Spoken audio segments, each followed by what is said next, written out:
f***s given? 1, 2, 3, 4, 5. How many f***s do we give the living wake? I'm gonna go last because I'm really interested to hear how many f***s you f***s with this film. I am going to make it short and sweet and say I gave this film 3.5.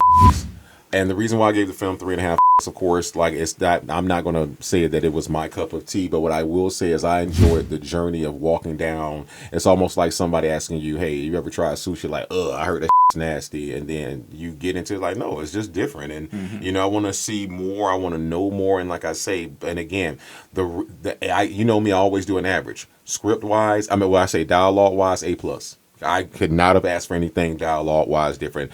When it comes to courage, I gave them a 4 for, of course, like I say, being able to be doing the hard job of combining a stage play, putting a marching band, and then we talked to them later about how that was an editor's nightmare to do that. So, like, I give them credit for that. Overall acting, I will say this: I gave of course, outside of Eisenberg and O'Connell, I felt like they put the bar so high they didn't even allow anybody else to be able to reach a B level to me. And I'm not saying that these other actors aren't great, but again, you can only do what the script allows. So to me, that's why I was like, okay, I get it. They're so powerful. So to me, I'm sorry.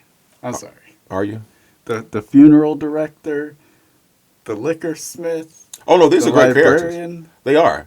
They are. But again, at the end of the day, because we spend so much time with O'Connell. The meatloaf in the pocket, the roast beef in the pocket. Oh no, you talking about the ballerina, retired ballerina guy, and I'm not taking anything from that away. I'm saying that I think you're missing my point. I'm saying that O'Connell, he was your favorite actor. O'Connell and Eisenberg were so great. Okay. That like the gap was there, but it wasn't a bad gap. Like I didn't want everybody else trying to compete with them. The other sub characters were there and they held their own. There was not enough screen time for them to even get where these other guys were at. So it was not there for them to get. But to me, I still have to say, I can see learning that, and it makes sense. Learning that he didn't get his due just because, as we learned, it was a 2-hour film that was cut down to about 90 minutes.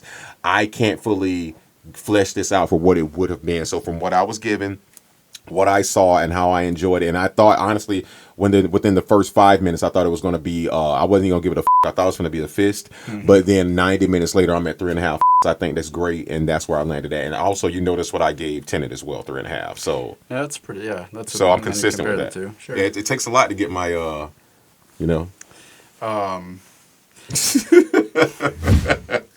fistful of for this one. And are you surprised I give it a fistful? That's not how you fist. You got to. Don't tell me how to fist. I'll fist however I want to fist. From the first time I saw this to when I watched it this weekend to prepare for this episode, it registered with me then. It still registers with me now the same way. It connects on so many levels, and it's hard to find a movie that, one, can do that, and two, can do that over the span of over 10 years where you can go back and watch something and it's so timeless that you still feel like it's speaking to you. But as you grow as a person, you take different things from it. So it is it's not a universal film for everybody, but if it is for you, it's for you universally, timelessly. It was perfectly absurd. Like I said before, it's a nice approach to dealing with heavy-handed subjects that we don't like to think about, but it allows you to explore ideas like death and things like that and death of self and your own self-awareness and being okay with who you are in the world.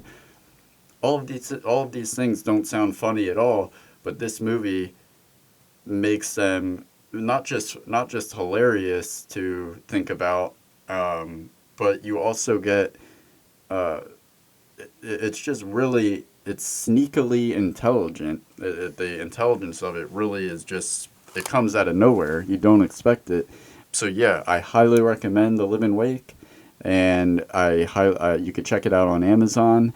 Give it 90 minutes of your time and decide if you are one of the ones out there that are going to enjoy this movie. And I promise you, if you are, you're really, really, really, really going to enjoy it.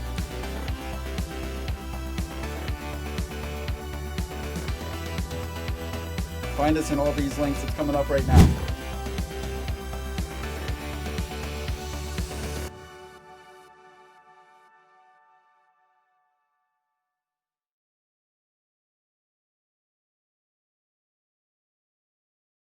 That's the trailer.